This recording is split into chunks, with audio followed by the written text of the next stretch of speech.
Hi guys, this is Quad. Hope you are as excited as I am about the upcoming Project Diablo 2 Season 4. It is called Enlightenment and promises to be awesome. I will only go over general changes today that will be introduced this season, as a list of all of them is just too long. And additionally, it is still in the beta stage, so some things may change before the season starts. Alright, let's get started. First of all, Mercenaries has been changed a lot. Mercenaries and pet AI has been drastically improved across the board. Mercenaries will now always have their auras active and no longer need to waste AI ticks in order to activate them, which will drastically improve their active uptime. Act 1 Mercenaries may now use Amazon bows. This is done to be able to equip one new runeword that I will be talking later on.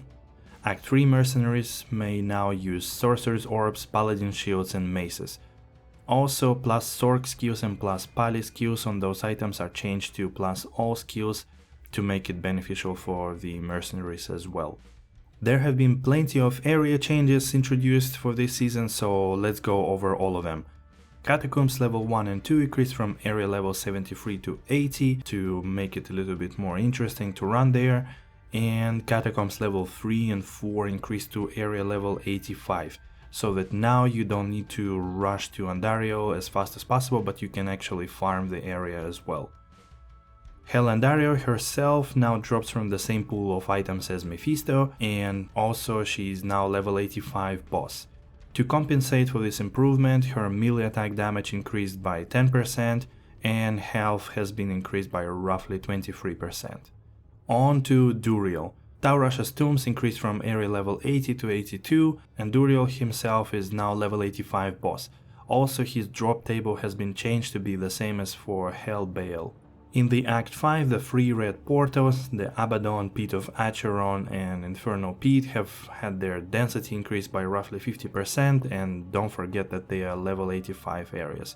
They've been too difficult to run and also not really rewarding, as there were almost no monsters in it.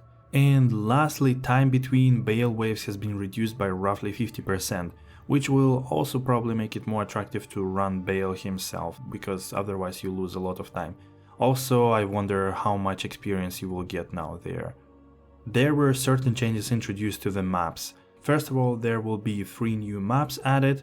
Also, all the maps now have a chance to contain 1 of 5 new random events that can happen in any map basically, and the events are Dark Wanderer event that will spawn a random boss or super unique, the Shadow of Mendeln event that is basically a waves of champions that will attack you and you can defeat them all and get a reward, Treasure Fallen event that will provide a treasure goblin like in Diablo 3 that will drop a lot of crafting materials, the Horizon event that will spawn a portal to the new map when you kill him, and the Butcher event that will basically provide you a bonus as soon as you keep the Butcher alive. Next changes are regarding physical damage, so a lot of things have been changed here, let's go over them. Deadly Strike and Critical Strike modifiers are now capped at 75% instead of 100%. Also, Deadly Strike modifier now is 1.5 instead of 2. To compensate for this, all physical damage skills have had their scaling improved. This will allow physical builds to be less dependent on the Deadly Strike and also make them stronger in a mid-game as well.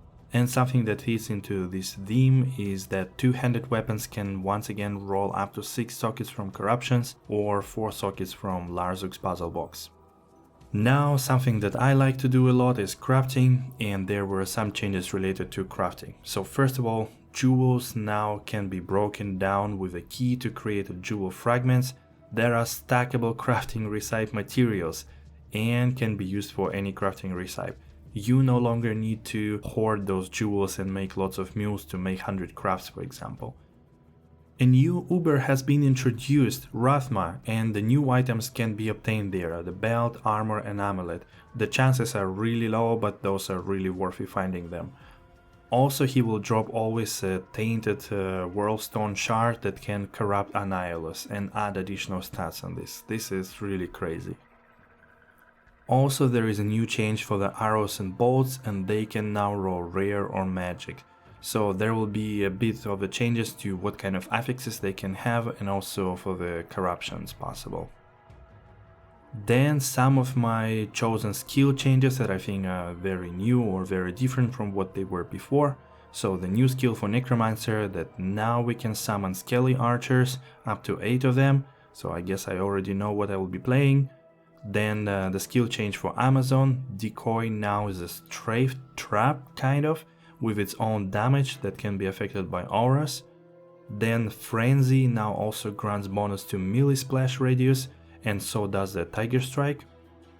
And also Blaze for Sorceress now grants velocity, speed and explosion on start.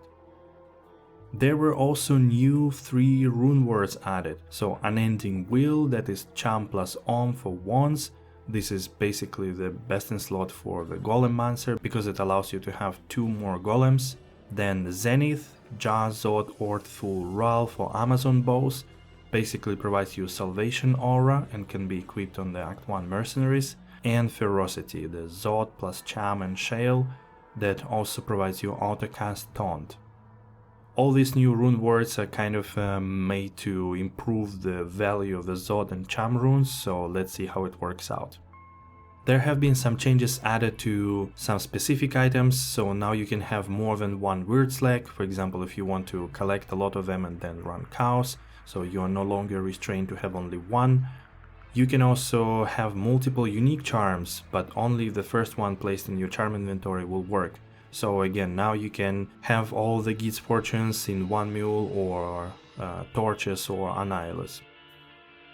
And a lot of miscellaneous changes. So for example, the shrines now have 2 changes. The Stamina Shrine grants 50% velocity, so it's no longer useless.